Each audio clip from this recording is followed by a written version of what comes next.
estamos aqui com o secretário do Tesouro Nacional, Rogério Seron.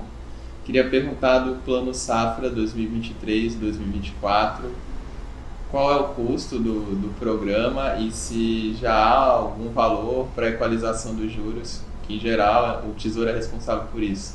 O Plano Safra está em discussão.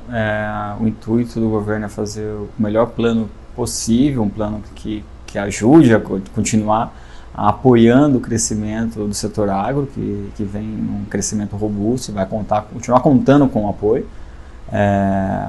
O importante é o volume dos recursos disponibilizados e as taxas que possam ser disponibilizadas para mais investimento, para financiar o custeio.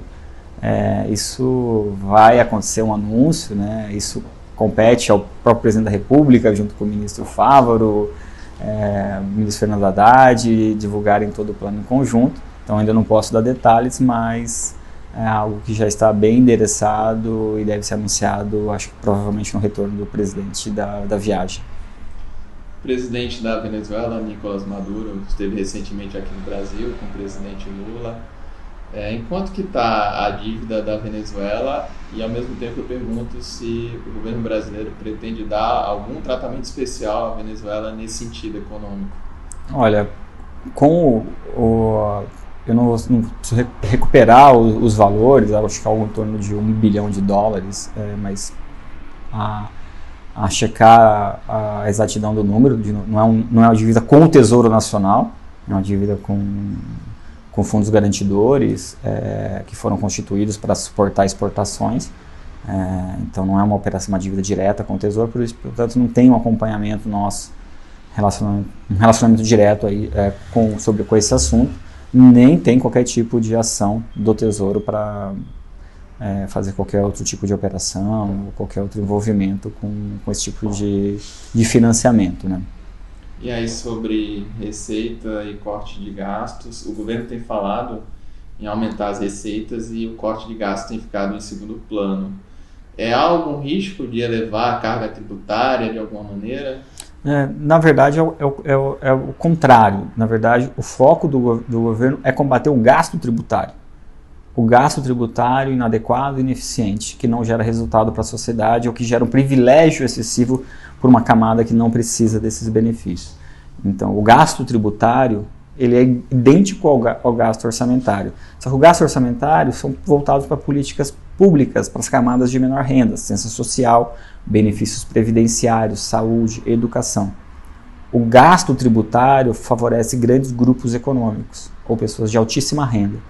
Então nós estamos fazendo este olhar. Sempre se discutiu no Brasil, sempre se pediu para cortar gastos sociais, gastos orçamentários, e não os gastos tributários. O que está sendo feito é combate aos gastos tributários, como, por exemplo, a triangulação em paraísos fiscais, para poder evitar. Grandes grupos realizam triangulações com paraísos fiscais para mascarar resultados gerados no Brasil e para evitar contribuir, pagar o imposto sobre o lucro gerado aqui, gerado pela sociedade brasileira, deixar uma parcela desse resultado para, aí sim, gerar políticas sociais de apoio às camadas mais necessitadas via despesa orçamentária. Então, esse tipo de gasto tributário, de espaço tributário que existe para esse tipo de manobra está sendo combatido. Benefícios tributários que favorecem alguns grupos, alguns segmentos e que eles não impactam a economia, não geram mais investimento, não geram mais produtividade. Tudo isso está sendo olhado. Então, pela primeira vez na história do país, ou pelo menos na primeira vez em décadas, está se olhando para o gasto tributário, que é um gasto importantíssimo. E o nosso foco vai ser por meio desse olhar, dessa discussão com a sociedade, colocar luz num assunto que geralmente não se gosta de colocar luz, rediscutir e tentar fazer o ajuste fiscal pelo gasto tributário, pelo lado de quem mais tem renda, pelo lado de quem mais tem poder econômico e que pode contribuir, assim como as camadas mais pobres também contribuem com seus tributos, com sua participação. Se todo mundo contribuir de forma justa, a sociedade segue em frente, bem equilibrada e com crescimento econômico. Segundo dados do próprio governo, empresas como Vale e Petrobras tiveram acesso a bilhões em renúncias fiscais. O governo também pretende focar nisso, rever esses benefícios?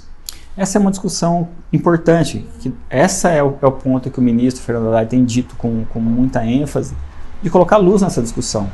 Faz sentido grupos, não quero nominar os grupos, obviamente, mas com transparência, alguns grupos econômicos que possuem uma capacidade de geração, são importantes no mercado, têm market share importante, geram resultados, lucros substanciais, precisam de subvenção do Estado brasileiro, e esse incentivo fiscal, esse gasto tributário faz sentido, está aumentando a produtividade, está aumentando o investimento na economia.